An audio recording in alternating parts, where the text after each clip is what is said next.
अस्सलाम वालेकुम एवरीवन। आज हम क्वेश्चन नंबर 2 करेंगे, एक्सरसाइज 2A का।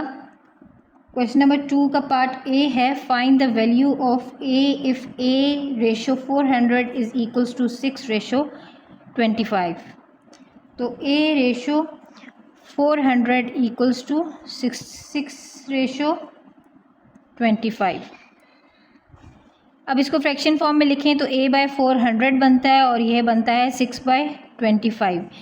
अगर हम इसको इसी तरह, ये क्योंकि इक्वल्स टू के आसपास हैं तो हम इनकी क्रॉस मल्टीप्लिकेशन कर सकते हैं ऐसे ऐसे।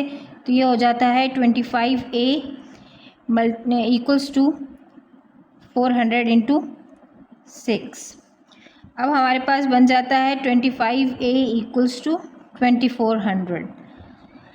अगर हम a इधर ही रखें और 25 को इधर ले आएँ तो डिवाइड हो जाएगा 25 यहाँ पे आके, और हमारे पास a की वैल्यू आ जाएगी 96।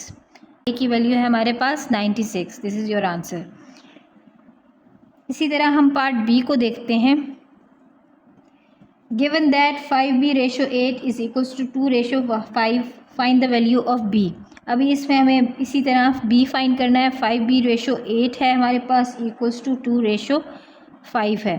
इसको हम इसी फॉर्म में लिखते हैं।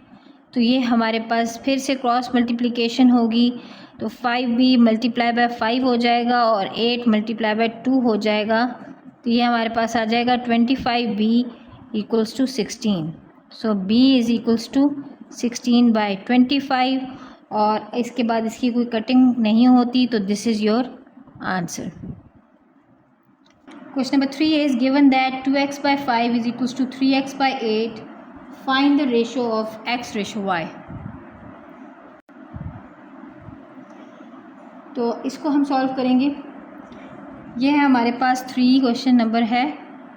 2x by 5 equals to 3y bye 8। अब हमने रेशो क्या फाइंड करना है, x ratio y, it means x over y find करना है हमने। तो हम इसको फाइंड करते हैं। हम 2x इधर ही रखते हैं, 3y को 5 को उधर ले जाते हैं तो मल्टीप्लाई हो जाएगा, यहाँ डिवाइड हो रहा था तो ये हो जाएगा 2x is equals to 15y bye 8, और ये उधर चला जाएगा तो 2x multiply by 8 equals to 16, x is equals to 15y हो जाएगा। अब x रेशो y था, it means x by y लेके आना है, तो y को इधर लेके जाते हैं, डिवाइड हो जाएगा, और इसी तरह 16 को इधर लेके आते हैं तो वो भी डिवाइड हो जाएगा। तो हमारे पास x रेशो y जो आया है that is 15 ratio 16। This is your answer. Question number 4 देखते हैं हम। Given that a ratio b ratio c is equals to 75 ratio 120 ratio 132। Number 1 है simplify a ratio b ratio c। अब हमें given क्या किया हुआ है, a ratio b ratio c is 75, 120 and 132।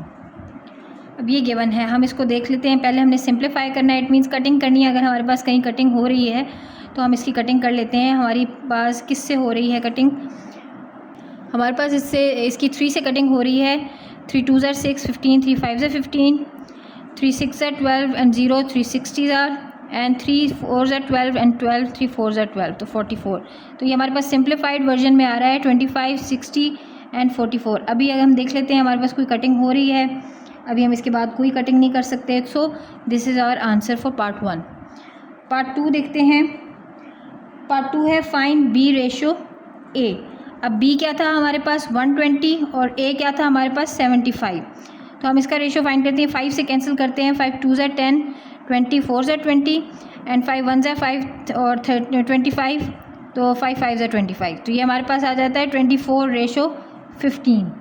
So 24 ratio 15 अभी भी कैंसिल होता है। 3 8 ज़ार 24 एंड 3 5 ज़ार 15, तो हमारे पास आंसर आ जाता है 8 ratio 5। So this is your answer, क्योंकि अब ये और कटिंग नहीं होती है। इसी का पार्ट 3 देखते हैं। हमारे पास b रेशो c। अब 120 रेशो 132, तो हमारे पास ये 2 से कैंसिल हो रहा है। 2 6 ज़ार 12 0, एंड ये भी हो रहा है 2 6 ज़ार 12 एंड 2 6 ज़ार 12। अब 3 से हो रहा है, 3 2 ज़ार, ये 2 से भी होता है, 2 से ही कर लेते हैं। 2 3 ज़ार 6 0 एंड 2 33 ज़ार। अब फिर 3 से हो रहा है, 3 10 ज़ार 30 एंड 3 11 ज़ा 33, तो हमारे पास आंसर आ जाता है 10:11. So 10:11 is our answer. There are 14 boys and 25 girls in a school badminton team. Find the ratio of number 1 is the number of boys to the number of girls. अब number of boys to the number of girls हैं, तो number of boys है हमारे पास 14 और ratio हो गया to the girls हमारे पास है 25. इनकी कटिंग नहीं होती, तो this is your answer. इसी तरह पार्ट 2 देखते हैं. The number of girls to the total number of players in the team. पहले हम total number of players find कर लेते हैं.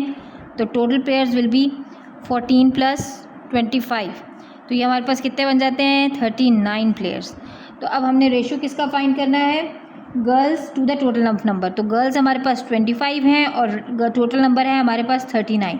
तो ये भी हमारे पास कोई कैंसिलेशन नहीं होती, तो दिस इज़ योर आंसर. इसी तरह आप क्वेश्चन नंबर 6 देखते हैं. A total of 3600 athletes participated in the Singapore 2010 youth Olympic games. There were 1200 media representatives who reported on the games, 20,000 volunteers who helped out during the games, and 370,000 spectators who attended the games. Find the ratio of. Part 1 is the number of athletes. Number of athletes हैं हमारे पास. हम number of athletes पहले देख लेते हैं. Number of athletes हैं हमारे पास 3600. उसके बाद हमारे पास जो मीडिया रिप्रेजेंटेटिव्स हैं वो है हमारे पास 1200. उसके बाद हमारे पास जो हैं वो वॉलंटियर्स हैं, वो हैं हमारे पास 20,000. और स्पेक्टेटर्स कितने हैं 370,000. अब हमने फाइंड क्या करना है. Number 1 the number of athletes to the number of volunteers. तो नंबर ऑफ़ एथलीट्स हमारे पास कितने हैं 3600 और वॉलंटियर्स कितने हैं 20,000. तो अब हमने इनको आपस में कैंसिलेशन कर लेते हैं. ये 2 0 इस 0 0 से कैंसिल हो गए और उसके बाद हम इसको 2 से कैंसिल करते हैं. 2 1 2 8 16 और इसको भी 2 से करते हैं. 2 1 2 0 0 अभी भी 2 से करते हैं. 2 9 18 एंड 2 5 10 एंड 0. अभी हमारे पास ये कैंसिल नहीं होता, तो हमारे पास आंसर आ गया 9:50. पार्ट 2 देखते हैं. हमारे पास पार्ट 2 है number of media representatives to the number of media representatives क्या है हमारे पास 1200. तो हमने 1200 ले लिया. To the number of athletes. तो द नंबर ऑफ़ एथलीट्स है हमारे पास 3600 and to the number of spectators तो ये हैं 370,000. अभी 0 0 तो कैंसिल हो गया पहले ही 0 0 0 0. उसके बाद हमारे पास बच गया 12 36 एंड 3700. 2 से काटते हैं. 2 6 12, 2 1 2 16, 2 8 16, 2 1 2 17, 2 8 16 10, 2 5 10 0. फिर से कट जाता है. 2 3 6, 2 9 18, 2 9 18, 2 2 4 10, 2 5 10. अब ये नहीं करता, तो हमारे पास आंसर आ जाता है 3:9:9 25. सो दिस इज़ योर आंसर.